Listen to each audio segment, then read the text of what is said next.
we are going to give you two Boston College players that we are not talking about enough.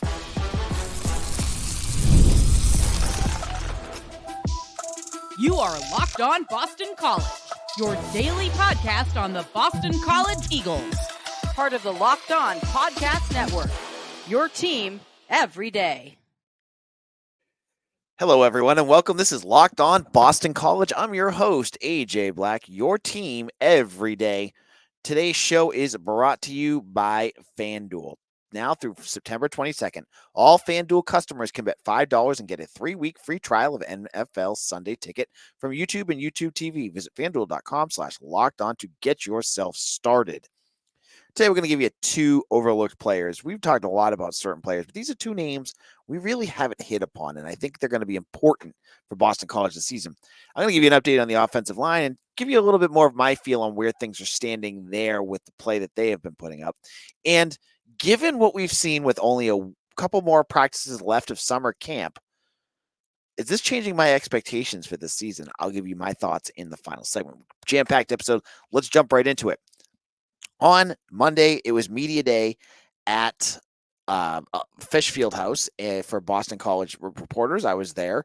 My son tagged along with me. I got to meet some of the players. It was pretty cool. But we got a chance to talk to all the coaches and about a dozen players.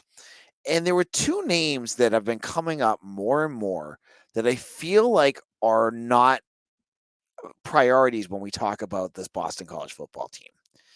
Now, the first one is an offensive player. There's one on each side of the ball. And let's start with the offense. Offense, we have spoken at length about Thomas Castellanos, Jerron Bradley, Reed Harris, the running backs. What's one position that we have not talked about? It's the tight ends.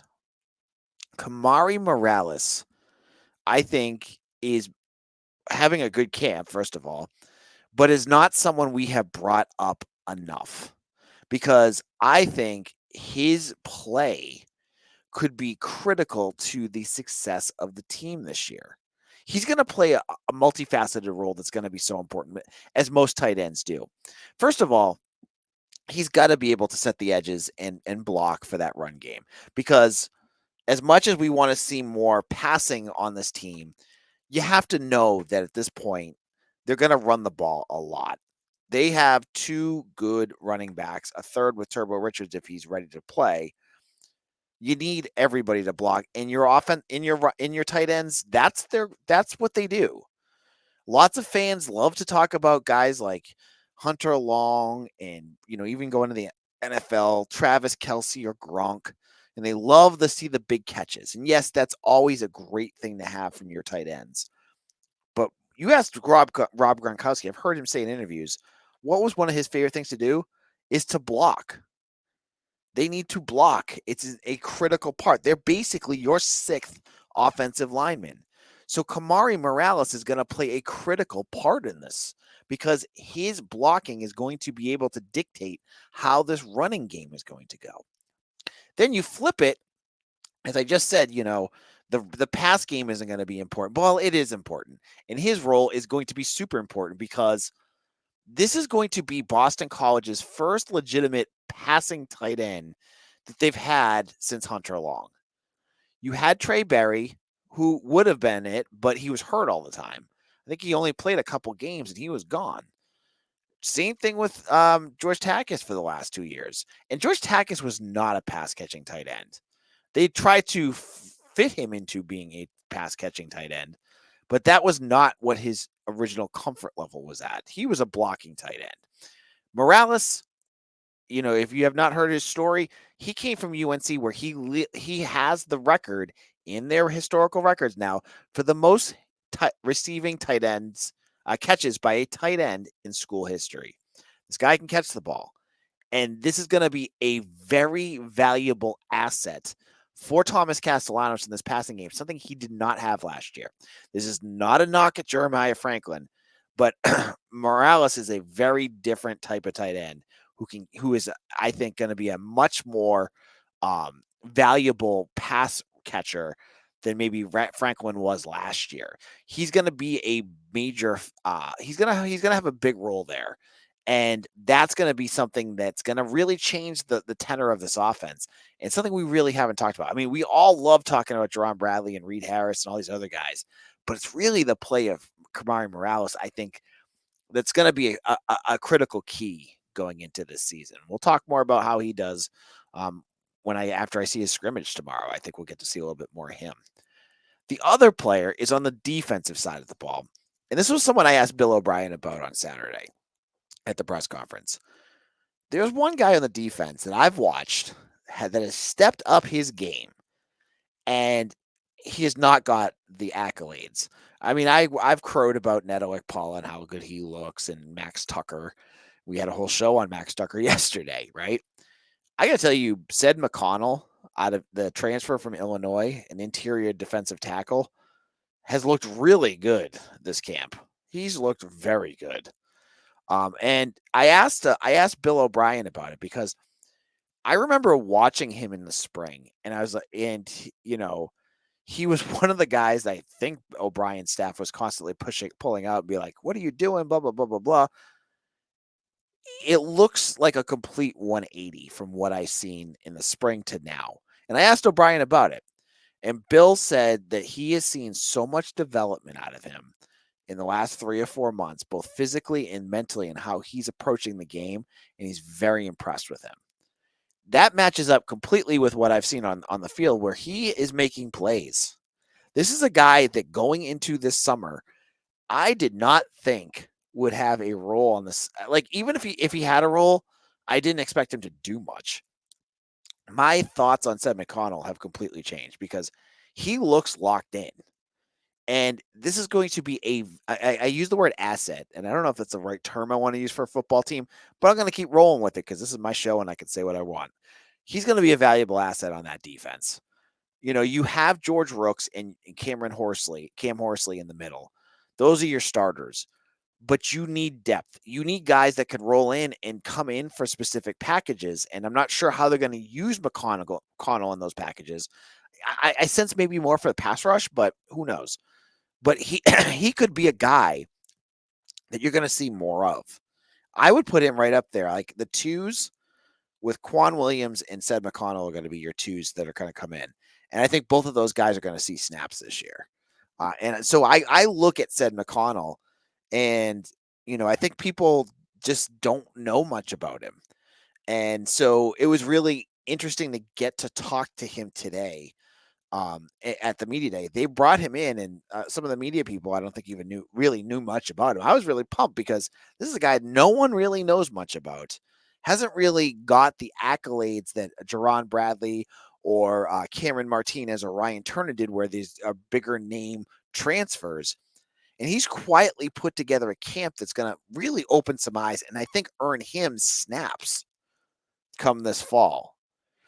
I really do think that when we get to this regular season, Zed McConnell's a name that you're going to be talking about more because he's going to be a guy that's playing, significant, I don't know how to say significant snaps, but meaningful snaps.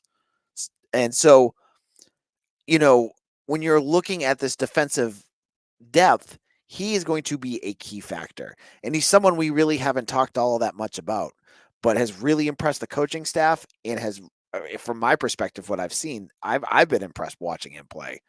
He's going to be someone you're going to want to watch for when the season starts in only 2 weeks.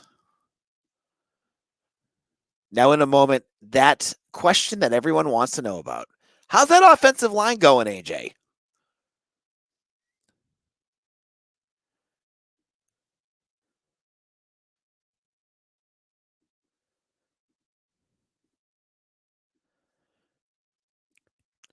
Sandals, sunscreens, snacks for the kids. What do these all have in common? You're probably buying a ton of them again this summer. I know I am.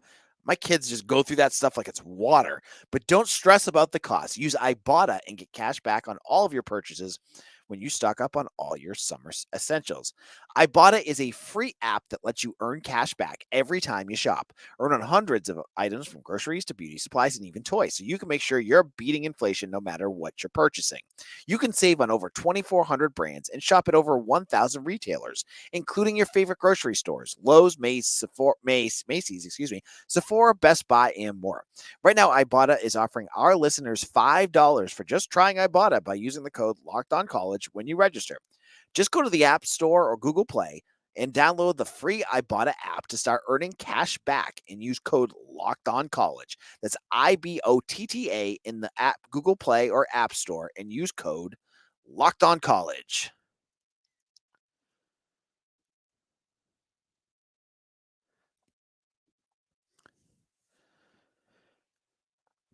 This is Locked On Boston College, and I'm your host, AJ Black. And when you're done with this show, I want to give you two podcasts to make your second listen, because you guys have all made Locked On BC your morning first listen of the day. And I appreciate each and every one of you done that. I want to give you a second listen, something to check out. Check out Locked On ACC, hosted by Alex Dono, Kenton Gibbs. You can find that on YouTube or wherever you get your podcasts. All right, folks. Now, I feel like every summer I get the same question, and it's caused by a light case of PTSD from 2022, which is people asking me, AJ, how's that offensive line looking? Because I think everyone is terrified of what we saw in 2022 is going to rear its ugly head somehow again and, come back this year in terms of wrecking the season. So, what do we have right now? So, you have a starting five right now that are healthy of a center and Drew Kendall. You have both your tackles with left tackle being Jude Bowry, right tackle Ozzy Trapilo. You have Jack Conley at guard, one of your guards, and then you have Dwayne Alec as your other guard because Logan Taylor isn't there. I don't know when Logan Taylor is coming back. I've heard good things that hopefully it'll be soon, but he hasn't practiced yet, so we don't know. On Monday at the media media day, Bill O'Brien talked about the offensive line, and he was asked who's some of the most improved players on the team. He mentioned Thomas Castellanos because he always brings him up, but one name he did bring up was Dwayne Alec. He said he's seen a lot of improvement with him, and honestly, from what I've seen, I have not seen Dwayne Alec struggle out on the field, and he has played. He's balanced. He's kind of cycled in and out with Kevin Klein at that guard position. So if Logan Taylor cannot play against Florida State, and you better hope that he can, because I think he gives you an edge that you really need. You could see either Dwayne Alec or Kevin Klein play. I would hope that whoever they pick, they stick with that one guy just for cohesion's sake. You don't want to just keep cycling them in and out. Right now during practice, they've been cycling them in and out. But I would imagine, just my guess, it would be like if Taylor can't go, I would think it's going to be Dwayne Alec that gets the start. But that's where it's at there. Now, where's the unit as a whole? You look at the last scrimmage that they had, and they did not have a good game. The offensive line did not have a good game. And the thing that killed them wasn't they were mental mistakes, was the penalties. They got creamed with penalties in that scrimmage. Lots of flags for there was a couple of false starts, a few holdings, things that needed to be cleaned up. So that would be my biggest concern of things that I've seen so far. What I've seen that I've been happy about is that they have done really well in terms of run blocking. I think they've looked really good blocking for Ward and Kai Robichaux. And for the most part, they've been good against the defense. Every practice is different. They all have different, factors that go into them. Like, as I said, Saturday's practice, they had two healthy running backs the entire practice. And so the defense looked stronger there. But I've seen many practices where the offensive line has looked pretty good. So where do I think this is all standing? Like, all these little factors that go in. Do I think that this offensive line will be a hindrance this year? No, I do not. I think there's too much talent. I think Jude Bowry is going to be excellent. I really can't wait to see what this tackle can do. Um, I think he's going to be a really physical, good offensive lineman.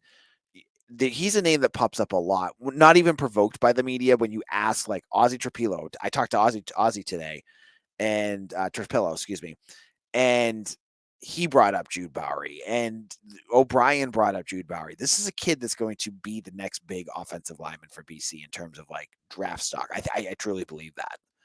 Drew Kendall is very good too, and Ozzy's very good. So you got three really good. I think Jack Connolly will be fine. I don't think he's, we know what we have with Jack Connolly. I don't, I don't want to malign that enough. Like, he has his strengths, he has his weaknesses. He's been around long enough, though. I feel like he could be fine as a guard.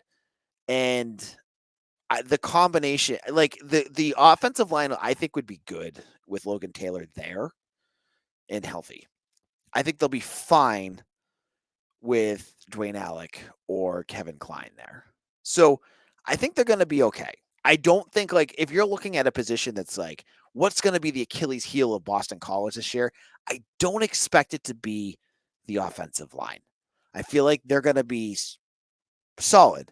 I think when you look at what Matt Applebaum has done during his years at Boston College, he's put together good offensive lines. That 2022 year was a train wreck for a variety of reasons. I think that was outside of a lot of what Dave DeGuglielmo, the offensive line coach, that 1 year could do. I think there was a bunch of issues in terms of recruiting and transfer portal issues that really screwed the pooch there. But this year, I don't see that as the big problem. They've got veterans out there. Three of their guys, four if he's healthy, have done this for quite a while. Actually, five if you think about it. They're a veteran group. So at the end of the day, you got to hope that Taylor is healthy enough and ready to go when it gets to Florida State. But I think Dwayne Alec will be fine too. I think he could be a fine guard until he is ready. And I think that hopefully we'll see that soon. Now, in our final segment, there's two more camps I'm going to be able to go to. Does my end of the summer predictions change from what I said earlier this year? I'll explain where I'm kind of at in just a moment.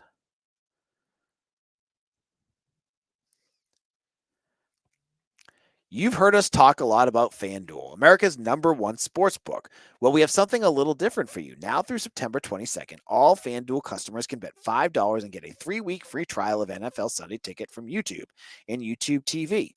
This is great for blackouts. So if you're done with the Patriots, if you're a Pats fan, and folks, this is going to be a tough season. Maybe you want to watch some good football and they're blacked out in our area.